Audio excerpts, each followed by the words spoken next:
Assalamualaikum warahmatullahi wabarakatuh, sahabatku, saudaraku semua. Kita bagi-bagi cerita lagi ya, cerita-cerita kehidupan. Mudah-mudahan bisa diambil pelajaran untuk kita semua, amin ya Allah. Ini ada pertanyaan bagus dari Ibu Siti Khalifah. Assalamualaikum Bang, salam santun. Mohon maaf sebelumnya, saya ingin bertanya. Saya bila menginginkan sesuatu dalam hati, sekarang sering terjadi dan terkabul. Walau hanya sekedar makanan atau hal kecil dalam sehari-hari. Namun bila menginginkan hal besar, itu pun pasti terjadi dengan waktu yang agak lama. Sebenarnya ini apa? Dan harus melalui hati yang harus diinginkan, bukan dalam bicara. Waalaikumsalam warahmatullahi wabarakatuh, Ibu Siti dan saudara-saudaraku yang lain. Mudah-mudahan bisa mengambil hikmah dan pelajaran. Jadi bagi saudaraku, sahabatku yang mempunyai pengalaman yang sama seperti Ibu Siti, di situ kita harus hati-hati dalam berbicara, ya.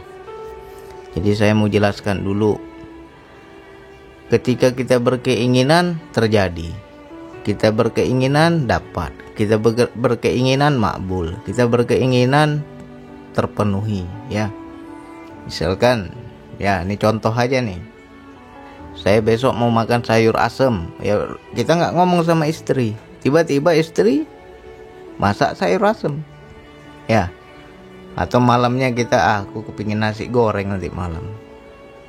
Rupanya ada saja tuh tamu yang datang bawa nasi goreng, ya kan.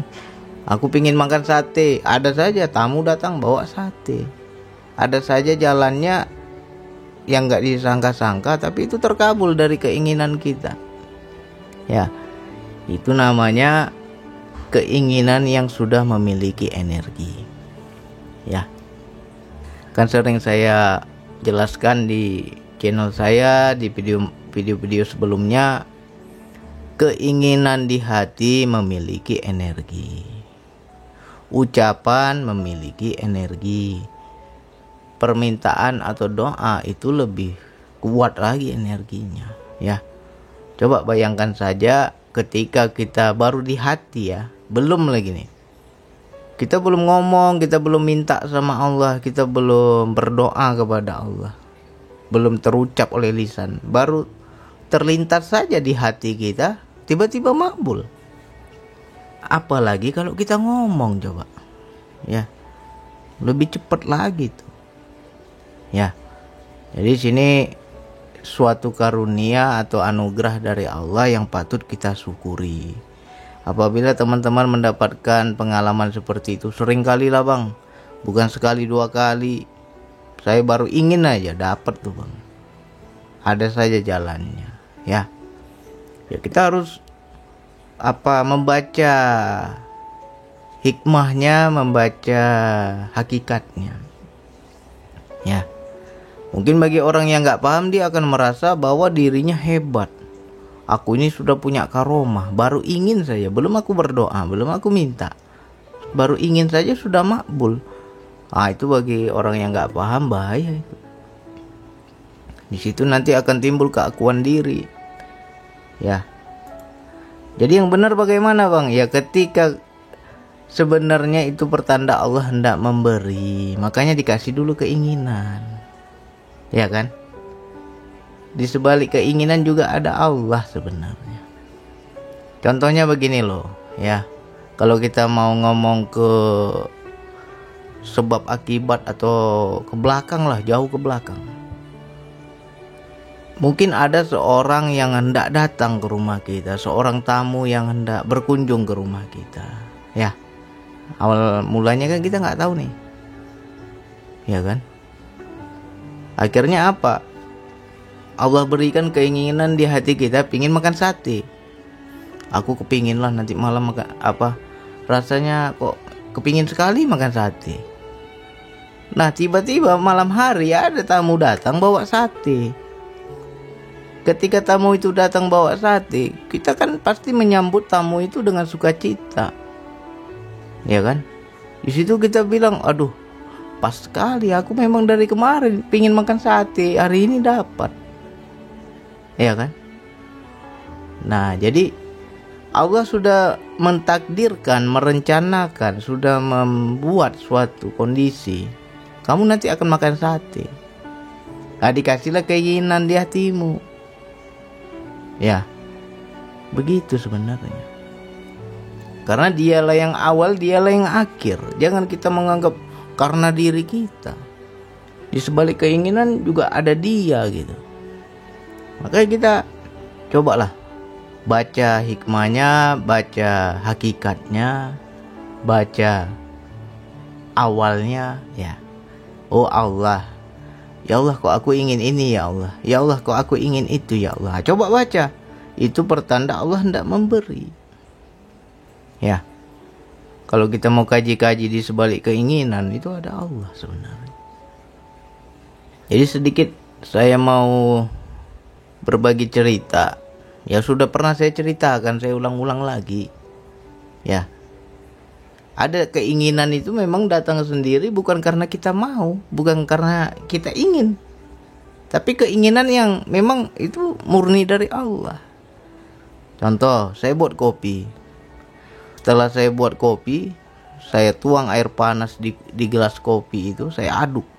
Begitu sudah saya aduk, hendak saya bawa gelas yang masih panas itu ke teras rumah. Saya hendak duduk di teras, ngopi di teras ya kan. Baru saya angkat, tiba-tiba seperti seolah-olah ada yang nyenggol gitu. Kopi itu tumpah, kena kaki saya. Ya, kena kaki saya. Akhirnya apa? Saya berkeinginan ke kamar mandi untuk mencuci kaki.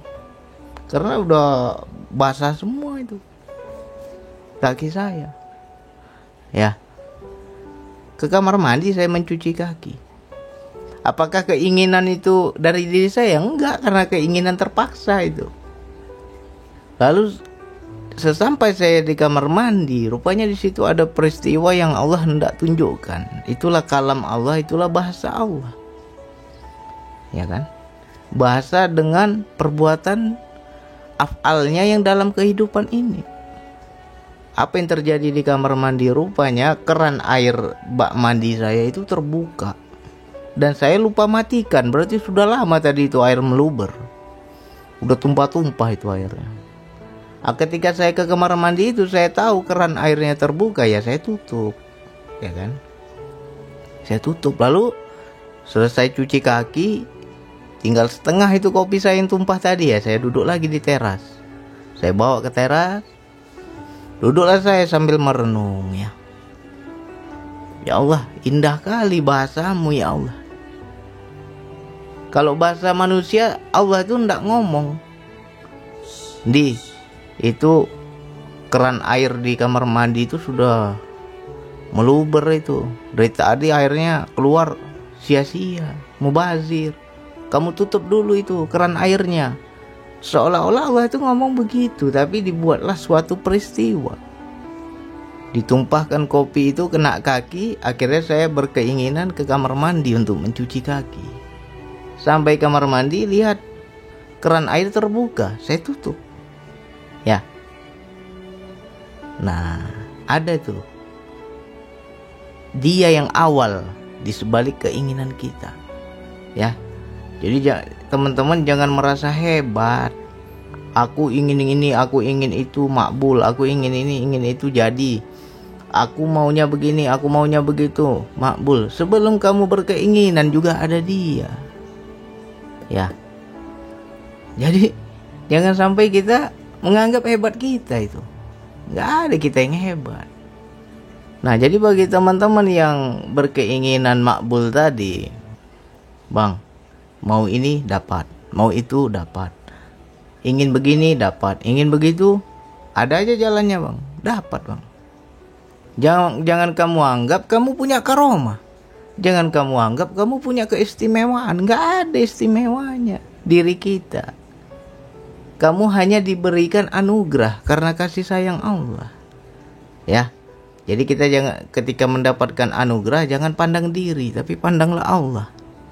Ya kalau secara hakikat, ya sebelum kamu berkeinginan, Allah sudah kehendaknya itu diberikan atau ditiupkan keinginan di hatimu. Dan ketika kita punya keinginan tercapai, makbul, itulah cara Allah membahagiakan dirimu, menghibur dirimu, mengistimewakan dirimu. Ya, itu sebagai bentuk kasih sayang Allah kepada kita. Jadi apa yang harus kita lakukan, Bang? Bersyukur, terima kasih Allah. Kan senang kan hati kita kan? Ya Allah, kaget aku ya Allah. Aku baru tadi terlintas, belum aku doa, belum aku minta, belum aku ucapkan. Baru terlintas saja kok sudah terjadi. Ya, banyak kejadian dalam hidup, banyak. Misalkan teringat kita adik kita, saudara kita, aku kok teringat si Fulan ya. Ada keinginan hendak mengunjungi rumahnya, tiba-tiba dia sendiri yang udah datang ke rumah kita. Kita nggak perlu ke rumah dia, dia duluan yang datang. Nah, itu tandanya Allah sudah memberi kabar berita. Ya, sudah dikasih kabar berita.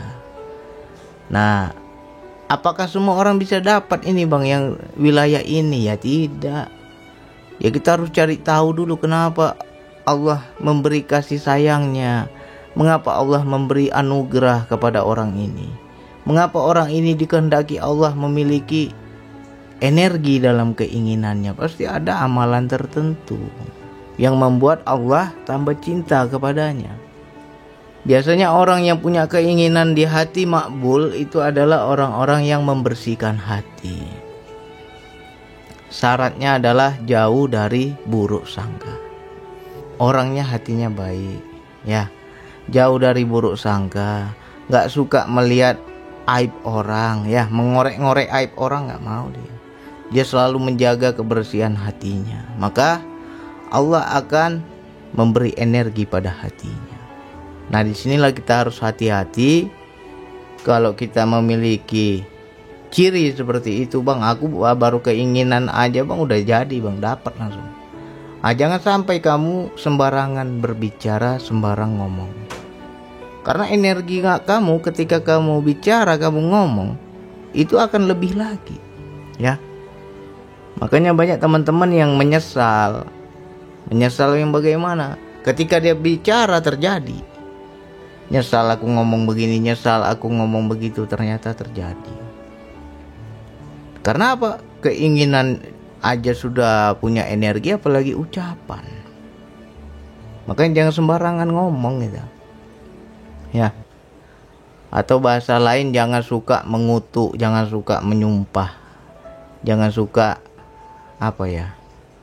Ya mengutuk-ngutuk lah. Hati-hati, celaka gitu. Ya. Ketika kita ngomong yang gak baik untuk orang, itu terjadi loh.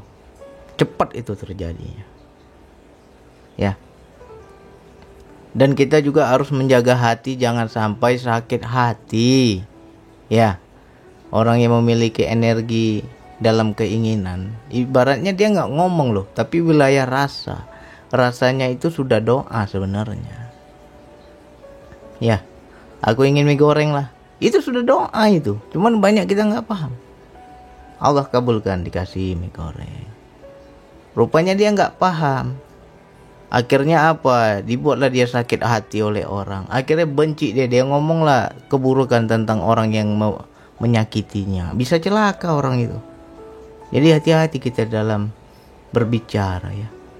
Oh, celakalah kau ya. Kau buat aku menderita, kau buat aku sakit hati. Celakalah kau. Kita bilang seperti itu.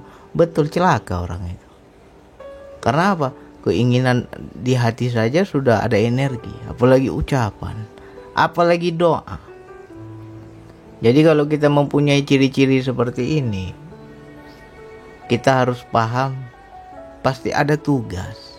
Tugas yang bagaimana? Ya doakan yang baik kepada orang lain. Ya. Doa itu lebih lagi tuh. Kalau kita minta itu, cepet. Gak usah lah kita berdoa. Ingin saja sudah makbul, apalagi minta sama Allah. Apalagi kita berdoa kepada Allah. Lebih-lebih lagi energinya. Ya, hati-hati untuk saudaraku, sahabatku yang istilahnya apa ya, jangan sampai kita sering marah, sering kesel ya, kepada anak, kepada istri. Kalau kita memiliki energi, jangan sampai. Hati-hati. Nanti kau kata-katai anakmu, kena anakmu. Kau kata-katai istrimu, kena istrimu. Ya, makanya kita dijaga Allah dari dosa. Nggak berani aku macem-macem lah, nggak beranilah aku pikir yang enggak lah, nggak beranilah aku ngomong macem-macem lah. Terjadi nanti. Ya, itu tandanya apa? Allah sudah sayang sama kita, dijaganya hati kita dari dosa. Ya, nggak boleh kita menyimpan kebencian pada orang lain. Benci lah kita, nggak usah ngomong, pakai rasa aja. Kecewa kita, benci kita, marah kita sama orang karena orang itu menzolimi diri kita, atau memfitnah kita, atau berbuat buruk kepada kita, sakit hati kita kan. Kita simpan amarah itu, padahal kita nggak ngomong, kita nggak ada doa karena macem-macem, cuman rasa saja bisa celaka orang itu. Ya, sampai rasanya itu dibuat Allah nanti jadi sakit yang nggak ada obat. Sakit, menderita, berkepanjangan, nggak ada obatnya. Akhirnya apa? Ketika orang itu sudah ya setengah mati lah sakitnya, kita bilang. Nah, di situ kita reda amarah kita, hilang marah kita, ya kan? Timbul kasih sayang. Aduh, rasanya nggak perlu aku marah terlalu lama. Rasanya nggak perlu aku benci terlalu lama.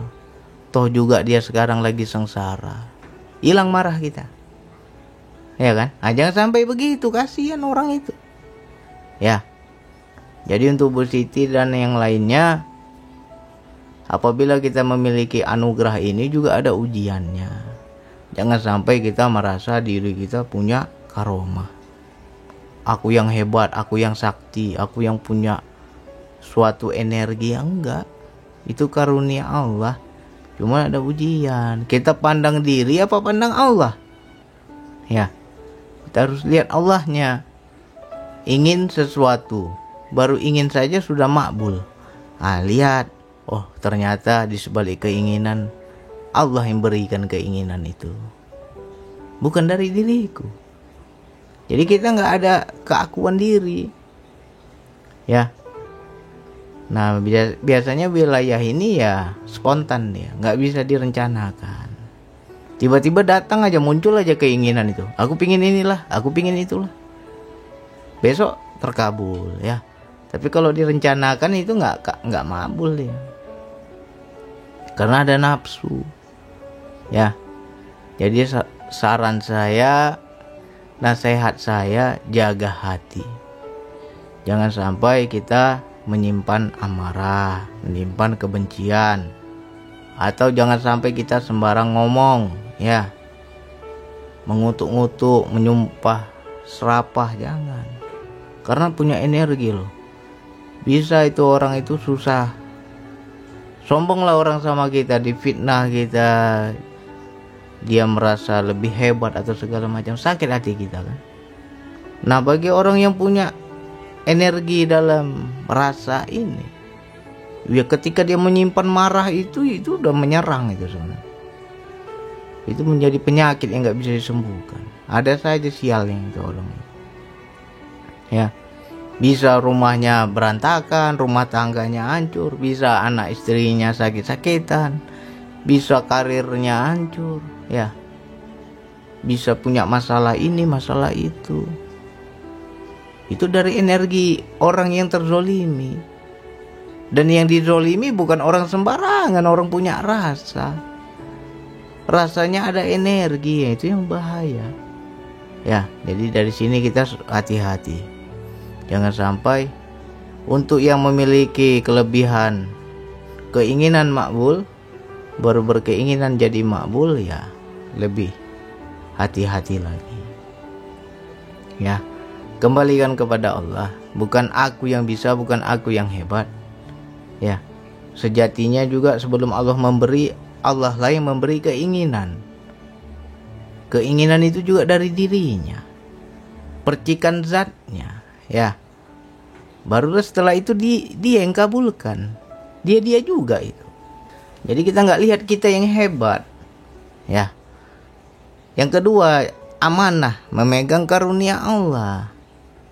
Jangan sampai kita masih juga menyimpan kebencian, nggak senang sama orang, benci. Ya, kita bayangkan aja orangnya, tembus itu, sakit orang itu nanti. Nggak usah kita pakai mantra, pakai doa, nggak usah. Bayangkan aja orangnya seperti apa. Habis itu sampai itu rasa itu, ya bisa celaka orang itu. Makanya kita hati-hati, nggak boleh marah. Orang yang punya anugerah ini harus banyak senyum, ya. Disakitin orang senyum, ya. Diejek orang, difitnah orang senyum. Karena apa? Akibatnya fatal nanti, ya. Banyak senyum kita. Habis itu ngomong juga hati-hati, jangan sembarang ngomong. Terkadang kita bercanda ngomong, terjadi, udah terjadi nyesal, ya. Jadi jangan sampai kita nggak paham. Nah, ini silakan diulang-ulang. Banyak yang punya kelebihan seperti ini tapi nggak tahu dia, nggak ngerti dia, ya. Diulang-ulang lagi, mudah-mudahan paham. Oke, hanya itu yang bisa saya sampaikan. Wassalamualaikum warahmatullahi wabarakatuh.